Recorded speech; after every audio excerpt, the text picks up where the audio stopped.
Hi friends, I'm Amy and this is A-Star Reads, and it's time for a really exciting announcement. I'm very excited because it is time to continue on my journey of finding my great bookish loves blindly. It's time for season 2 of Book Love is Blind. This is a series that I started last year because I enjoyed Love is Blind so much, the show Love is Blind. And so I was thinking to myself, how can I make that bookish? Came up with this really fun idea where I would be able to read the first 10% of a book blindly, not knowing what the book was. And my wonderful best friend Shell was able to make that a reality for me by actually typing out the first 10%. Now, mind you, this is something she chooses to do. So let's all thank Shell for being wonderful contributing to this series, but just know that she's not forced to do this. She chooses to do this. If you missed the first season and you'd like to see what that was all about, if you'd like to follow the journey and find out what my greatest bookish love was, I will link the playlist up here so you can start from the beginning and watch all the way through. Basically what happens is I'm going to have 10 first dates, and on these dates I'm going to date 10% of this book. So I'll get a chance to read 10% of whatever book it is. I will have no idea what the book is because Shell types it out into Word format so that I can only read the first 10%. Like, there's not going to be any headings or anything like that. Of course, there are instances where the title of the book is in the actual first 10%, which she can't really help. And so there have been times when I figured out the book. Actually, I think I figured out most of the books based on the first 10%, and a few of them were because the title was actually in that first 10%. The intention is to go into this not knowing what I'm going to read, not to have any preconceived notions based on the cover, based on what I know about the author, based on anything. And so I'm supposed to blindly try these books out, and from that, decide on 3 candidates that I think are my best chances for being my greatest bookish love.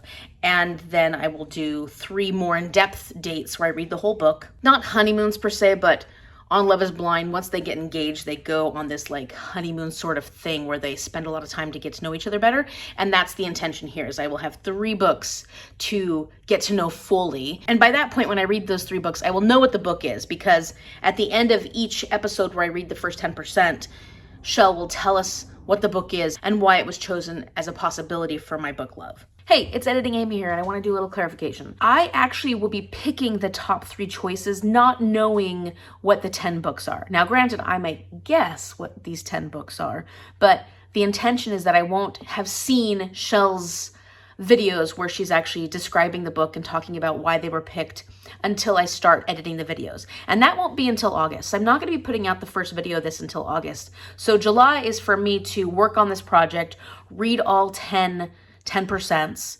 and then pick 3, not knowing what they are. At the end of that, Shell and I will get together, we'll have a little discussion, and we'll talk about my top 3 choices, at which point we will talk about what those choices are. So when you watch my individual dates, you'll know what the book is at the end of that video, but I won't know what any of the books are until I've finished reading all of them and have made my choices. That's the aspect of the Book Love is Blind part, that I'm making those choices, not technically knowing what the books are. From those final 3 books, I'm gonna have to pick one that I love above the rest. And even if I give all 3 of them 5 stars, I have to pick one that just spoke to me the most and that I fell in love with the most, because the whole intention is to find my greatest bookish love, to in essence marry, although, you know, I'm a bit promiscuous when it comes to books, so I'm not gonna really marry these books and choose not to read any other books. And that's why I'm having a second season, because, you know, you can only love a book for so long and then you're ready to find new books to love. One of the things we're gonna do to change this season up a bit is that we are going to have 5 of the book choices come from you. Shell is the one doing all the actual manual labor, so she reserves the right to be able to choose 5 of the books to be possibilities for my bookish love. But we wanted to incorporate you so that you had a chance, in having watched my videos, in having known me for a little while through this, to think about books that you think I would absolutely love.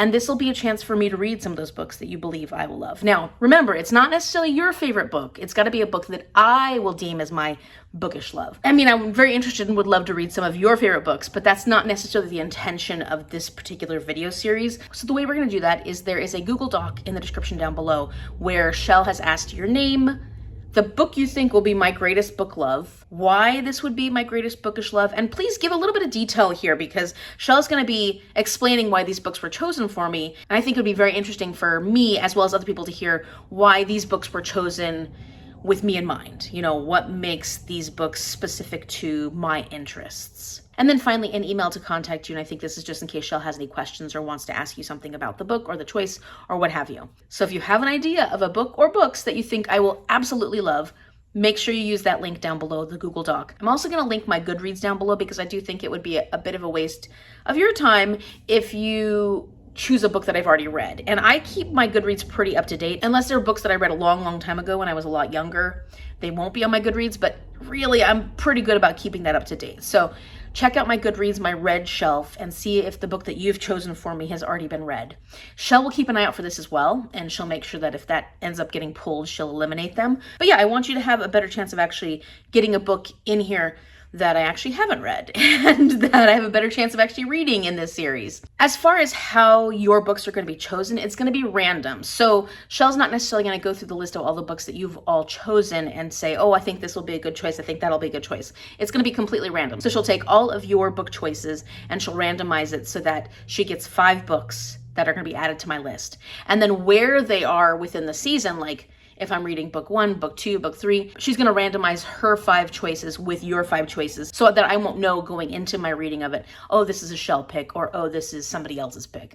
I mean, I may be able to guess Shell picks just because I know Shell's taste and I know what Shell wants me to read, but I'm not going to actively try and figure out which ones are Shell picks and which one are your picks. You're going to have 2 weeks to fill out this form and get Shell all your bookish choices before she actually closes the form. So I'm putting it out today, the 9th, the 10th if you're in a different time zone, and she will close it on the 23rd or 24th, depending on what time zone you are. So make sure you get your choices in before then so that you have a chance of getting one of your books within the possibilities of one of the ones that I might end up reading. We're giving it 2 weeks because I want you to have time to fill out the form, but also I want to get started on this in July because I'm going to be going away for July, and I think this would be a good time for me to record my dates and start getting through some of these 10 books. As a reminder, please don't put any book choices or different things that you want to hint at in the comment section down below, because that's the whole point of Book Love is Blind, is that I have no idea going into it what books I might end up reading, and that I'm really just picking books based off vibes and how much I'm enjoying the writing, how intrigued I am, and what I want to continue reading. If you have any questions about this whole process, obviously, I recommend checking out the first season, but you can also leave your questions down below and I will answer them to the best of my abilities. If you like this video and you're excited about this season of Book Love is Blind, give me a thumbs up and subscribe so you can see what happens when I actually get through this process, when I start reading yours or Shell's suggestions of books that will be my greatest loves. And we'll see if this experiment of picking books based on the first 10% is effective. And if I'm successful, I will tell you there were some twists and turns at the end of season 1. So if you haven't watched those videos, not everything went as I expected it to. Thank you so much for watching. I'll see you later.